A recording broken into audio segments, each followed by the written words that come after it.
Olá, boa tarde.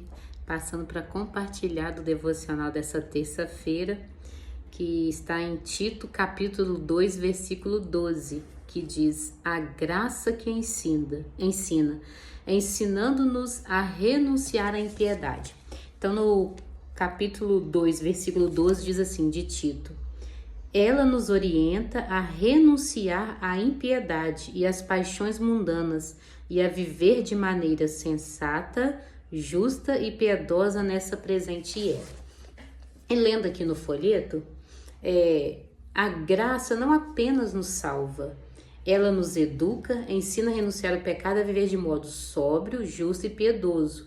Essa pedagogia da graça transforma caráter, relações e cultura. Uma pátria para Cristo começa com indivíduos instruídos pela graça que se revela em Jesus e molda comportamentos. Só o Evangelho tem poder de educar o coração humano. E aí eu anotei aqui algumas coisas que quero compartilhar neste devocional sobre as características da graça, de acordo com o que a Bíblia nos diz. O que é a graça? É dádiva gratuita que não pode ser comprada, nem conquistada por mérito próprio, sendo um dom dado por Deus. E essa graça, ela é transformadora.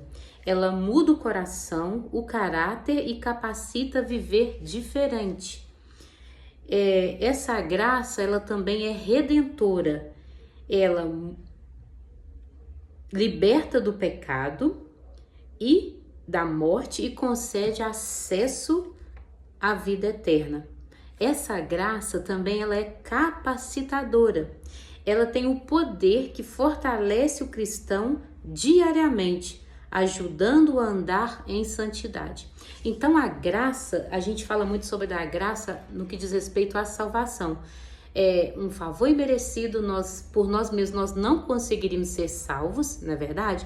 Só que quando a gente começa a olhar o que a graça também faz além da salvação, nós temos a salvação porque essa graça, esse favor imerecido, essa morte e ressurreição de Cristo na cruz por nós, porque Jesus morreu por causa dos nossos pecados, mas ele ressuscitou. E por isso nós temos essa graça imerecida, nós temos essa salvação em Cristo. Só que não só a salvação, mas nós também temos essa transformação, essa redenção, essa capacitação, essa capacidade de sermos fortalecidos diariamente para nós andarmos em santidade. E a graça em Jesus Cristo se encontra na vida, morte e ressurreição de Jesus Cristo. Através de Jesus, o pecado foi vencido e a salvação que não poderia ser obtida por obras da lei tornou-se acessível a todos. Então, nada que nós façamos ou nada que eles fizessem no passado, a obediência à lei não é suficiente para sermos salvos. Nós somos salvos pela fé, a fé em Jesus. A graça e a vida cristã não é uma licença para pecar, igual muitos pensam. Eu já sou salvo, então eu posso fazer o que eu quiser, eu posso pecar. Não, o salvo, ele entende, ele é tão grato ao Senhor pela salvação que ele vai buscar uma vida de santidade. Então, se uma pessoa diz que é salva, mas ela não perde a oportunidade de pecar, essa pessoa não foi salva ainda. Porque o salvo, ele até peca, mas o salvo, ele trabalha, ele busca e ele esforça para não pecar. Ele esforça para viver uma vida de santidade. Um esforço dele próprio, não. Ele é fortalecido pela palavra. Ele é fortalecido pelo poder de Deus. Então, uma pessoa salva, ela vai errar? Vai errar. Enquanto nós estivermos nessa terra, nós vamos errar, nós vamos pecar. Porém, todavia, entretanto, o salvo em Cristo Jesus, ele vai receber um fortalecimento do Senhor, ele vai ter a palavra de Deus para orientar e ele vai pecar menos. Por quê? O salvo, ele busca conhecimento da palavra. Quanto mais nós conhecemos, mais nós somos libertos. Por quê? Quando nós conhecemos sobre algo, a respeito de algo, nós sabemos qual será a nossa postura quando aquilo acontecer. Quando uma situação sobrevier a nós, então nós entenderemos qual será o nosso comportamento. Às vezes nós vamos conseguir, às vezes não. Mas o salvo, ele terá esse fortalecimento para andar em santidade. E o salvo, ele será liberto do pecado e da morte. E ele terá acesso à vida eterna. Olha que coisa maravilhosa. Alguém que entende o que é salvação, alguém entende o sacrifício de Jesus na cruz, vai desejar pecar? Não vai. Pode acontecer de pecar? Pode. Pode acontecer de errar? Pode acontecer, mas o salvo em Cristo Jesus vai desejar andar com Jesus, agradar o Senhor Jesus por causa do sacrifício na cruz. O salvo em Cristo Jesus vai ter um coração tão grato que quando ele pecar, ele vai sentir, porque vai ter o Espírito Santo para convencer que ele está pecando, que aquele comportamento está errado, e ele vai desejar caminhar corretamente, né? Então, a graça, né, na vida cristã não é uma licença para pecar. Pelo contrário, aquele que é salvo vai desejar andar em santidade. Mas é um chamado, a graça na vida cristã é um chamado à responsabilidade, a responsabilidade e uma vida de santificação. Percebe a diferença de quem é salvo verdadeiramente? Ele vai errar? Vai pecar? Vai. Mas ele não vai viver desejando isso, ou ele não vai viver pecando, porque ele vai desejar andar em santidade. A graça não é apenas para o início da fé, mas acompanha o cristão no processo de crescimento espiritual. E aí, pensando sobre a graça, sobre o que o Senhor fez por nós, qual tem que ser o nosso comportamento mediante ao que nós temos aprendido? E eu fiquei pensando sobre uma semente. É interessante, porque às vezes a gente quer, quando eu estava preparando para gravar esse vídeo, depois de ter meditado, a gente quer pregar e a gente quer uma resposta positiva do outro que está ouvindo na hora. E não aconteceu isso conosco. Quando alguém pregou para nós, houve um processo de conhecimento, um processo de libertação de nós mesmos, porque nós somos orgulhosos, nós somos muitas coisas ruins, né? Por nós mesmos. Então é preciso um processo. Nós somos a terra e essa semente é lançada em nós. E aí eu estava pensando sobre a semente. Olha que interessante. Para uma semente ser lançada, ela não é simplesmente lançada ao solo. É preciso uma preparação. Eu lembro quando eu casei de pouco, eu fiquei um tempo na roça com meu esposo lá no sítio do pai dele. E aí eu não lembro se eles plantaram milho ou feijão. Não lembro bem não. Só sei que eu fui lá ajudar. E aí tem que fazer aquele buraco, aí tem que colocar uma quantidade certa de semente. Eu não lembro se era milho ou feijão, não lembro mesmo, mas enfim, não pode colocar muito, porque senão vai sufocar tudo ali.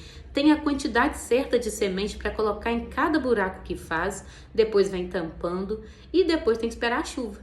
Então, para essa semente brotar, para nós vermos o fruto daquilo que nós fizemos, de que nós plantamos, é um processo de preparação da terra, é um processo de plantio da semente, é um processo de esperar germinar, é um processo da chuva cair, para sair um pouquinho da terra para a gente ver que deu certo. E aí já está pronto? Não. Aí tem um processo de crescimento, é da chuva caindo, e não pode ser demais, senão vai estragar, não pode faltar. É no tempo certo, é na quantidade certa. E quem é que determina?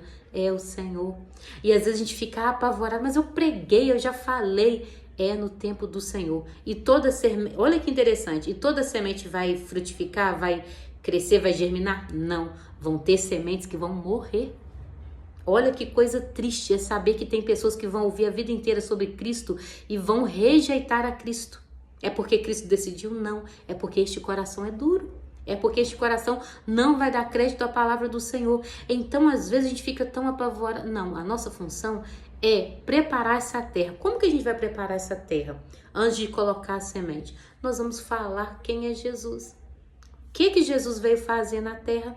E aí vamos falar o que essa pessoa precisa. Porque às vezes, uma vez eu vi um estudo que estava falando muito sobre isso. Às vezes nós chegamos para a pessoa e falamos que ela precisa do Senhor Jesus, porque senão vai para o inferno. Não faz sentido. Que ela precisa... Como a pessoa descobre que precisa de um médico? A pessoa tá lá no dia de domingo, no churrasco em família, e ela fala, rapaz, vou ter que ir no médico? Não. Ela decide que precisa de um médico quando ela começa a sentir dor, quando ela começa a sentir um incômodo, quando ela começa a sentir algo diferente do corpo dela. Então ela vai entender que precisa de médico. Então uma pessoa, para entender que precisa de Jesus para ser salvo, primeiro ela precisa entender onde os passos dela estão levando ela, onde o comportamento está levando. Porque se a gente chega para a pessoa e fala, você precisa de Jesus, que senão você vai morrer, vai para o inferno. Você precisa ser salvo por Jesus. Peraí, salvo por quê? O que eu fiz? Porque quando a minha cunhada falava de Jesus pra gente, ela tinha maior paciência, sabe? Eu louvo a Deus por isso. A minha irmã também se converteu primeiro, minha irmã Sandra e minha cunhada Vanilde falavam muito de Jesus pra gente. E aí a minha cunhada ia lá e falava pra mim, que era pra gente ir à igreja e tal, falando, mas eu não faço mal pra ninguém, olha só. Olha o orgulho do ser humano, fazia mal pra mim mesma. Então, a gente acha que a gente é perfeito, que a gente não precisa de ser salvo de nada. Eu não mato, eu não roubo, eu não faço nada de errado. Então, na cabeça da gente, a gente não precisa de Jesus nesse sentido, porque a gente é muito bom, né? A gente não precisa de Jesus. Até entendermos que somos miseráveis. Até entender que se não for a graça de Deus na nossa vida, estaríamos perdidos. Seríamos destruídos. Se não é a misericórdia do Senhor, estaremos destruídos. Precisa o quê? De um processo. Precisa o quê? De conhecer quem é Jesus, mas também conhecer quem sou eu. Miserável, pecadora. Sem conhecer a Cristo, nós somos miseráveis. Sem conhecer a Cristo, nós não sabemos quem nós somos. E aí a palavra do Senhor traz o quê? Luz. E onde há luz, há clareza. E onde há clareza, a treva não pode ficar. E é isso que a luz de Cristo faz. E aí nós somos recebidos com essa graça da salvação. E aí nós somos recebidos com essa graça transformadora. Uma graça redentora e uma graça capacitadora. Essa graça é que te dá força para vencer os dias maus. Essa graça de Jesus é que te dá força para vencer o pecado. Essa graça é que te dá força para dizer, eu não vou brigar, porque não adianta brigar. A Bíblia diz que a nossa luta não é contra a carne. Gente, dá vontade de brigar, tem hora, é claro que dá. Mas compensa brigar? Não compensa. Hoje mesmo eu estava indo numa loja, depois que eu deixei o Arthur na escola, eu passando na calçada, a mulher abre a porta naquela força e eu só coloquei a mão assim, olhei para trás e segui. Mas pensa no coração.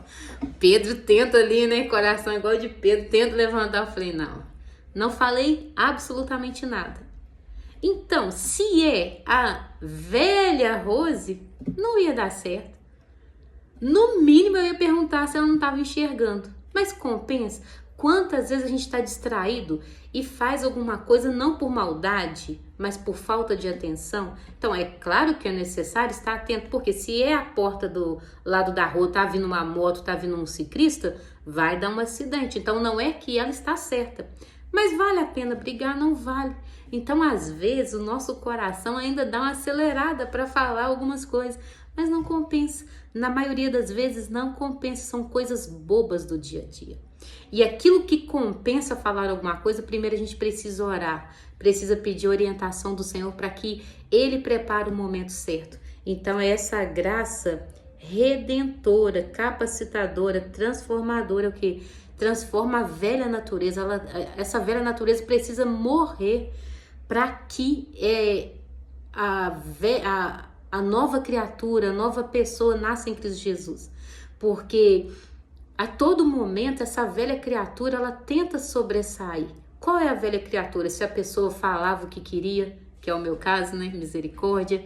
Se a pessoa mentia demais, graças a Deus não é esse, nunca foi meu problema mentira. Mas se a pessoa tinha facilidade para mentir, então ela vai ter que trabalhar isso, porque a todo momento essa velha criatura vai tentar ressurgir com uma mentira. E nas mínimas coisas, não que a mentira seja necessária ainda, independente do que seja, Mas a gente percebe que quando a pessoa tem tendência a mentir, ela vai mentir nas mínimas coisas que não faz sentido nenhum, mas é simplesmente pelo fato de ser uma pessoa mentirosa. Então, seja qual for a nossa limitação, a nossa dificuldade, o Senhor, ele vem com a sua graça salvadora, com a graça transformadora, redentora e capacitadora. Então, em todas as suas dificuldades, clama pelo Senhor. Quando você for falar de Jesus, não apresenta só um Jesus que vai mandar para o inferno, porque a palavra vai condenar, vai, mas apresenta uma graça redentora, salvadora. Apresenta para essa pessoa que está perdida que há um Deus poderoso que enviou seu Filho por amor a essa pessoa. Fala para essa pessoa, sabe aquela pessoa que você fala, essa pessoa não merece nada? Fala para ela, olha, o Senhor Jesus, ele morreu na cruz por você também, tá? Ele morreu, sabe por quê? Que sem a morte dele nós não seríamos salvos. Prepare esse coração primeiro para você colocar a semente da palavra. E você não tem que ficar esperando o resultado no sentido de que eu falei e eu quero ver. O Senhor sabe qual a terra que a semente foi colocada. Se essa terra ela vai receber essa palavra e essa semente ela vai frutificar, ela vai vingar. Só o Senhor sabe qual é a terra que foi plantada essa semente. Mas não compete a nós ficar escolhendo terra. A gente precisa lançar. Mas antes de lançar, é bom preparar a terra. E a gente vai lançar. Mas quem dá o crescimento é o Senhor. A palavra já fala isso. Quem dá o crescimento é o Senhor. Então não preocupa quanto tempo vai demorar para crescer. Até porque você vai vir e vai falar da palavra do Senhor. Outra pessoa vai vir e vai falar da palavra do Senhor. Igual aconteceu com você, tá? Igual aconteceu comigo. Você foi na primeira vez que alguém falou de Jesus para você? Acredito que não. Acredito que houve uma resistência. Acredito que houve uma raiva. O que fulano tá pensando que é de falar desse jeito comigo? Né? Sou uma pessoa tão boa. Então, tenha paciência agora também na sua vez de falar desse amor, porque Jesus, ele não teve, ele tem paciência conosco. Ele ainda continua misericordioso. A graça dele continua sendo derramada, porque a graça da salvação já foi derramada. Mas essa graça transformadora, todos os dias da nossa vida, ela é derramada sobre nós. Essa graça capacitadora, todos os dias é derramada sobre nós. Então, Tito, capítulo 2, versículo 12. E ela, essa graça, nos orienta a renunciar à impiedade e às paixões mundanas e a viver de maneira sensata, justa e piedosa nessa presente era. É uma vez só? São duas vezes só? Não. Enquanto nós estivermos aqui, essa graça vai estar sobre nós. A presença do Senhor vai estar sobre nós. O sacrifício dele vai repousar sobre a nossa vida. Porque se não é essa graça redentora, capacitadora, transformadora, estaremos perdidos. Que o Senhor Jesus te abençoe, que a graça do Senhor esteja sobre a sua vida, para que você possa passar adiante essa graça. Mas que antes você venha preparar este terreno, este solo que vai receber a boa semente da palavra do Senhor. Que o Senhor em Cristo Jesus nos abençoe, nos capacite e nos leve, antes de falar, viver cada palavra da parte do Senhor. Haverá dificuldades em nós? Sim, mas Ele vai nos capacitar, como Ele tem nos capacitado. Que essa graça do Senhor continue conosco, para a honra e glória do nome do Senhor. Que o Senhor te abençoe.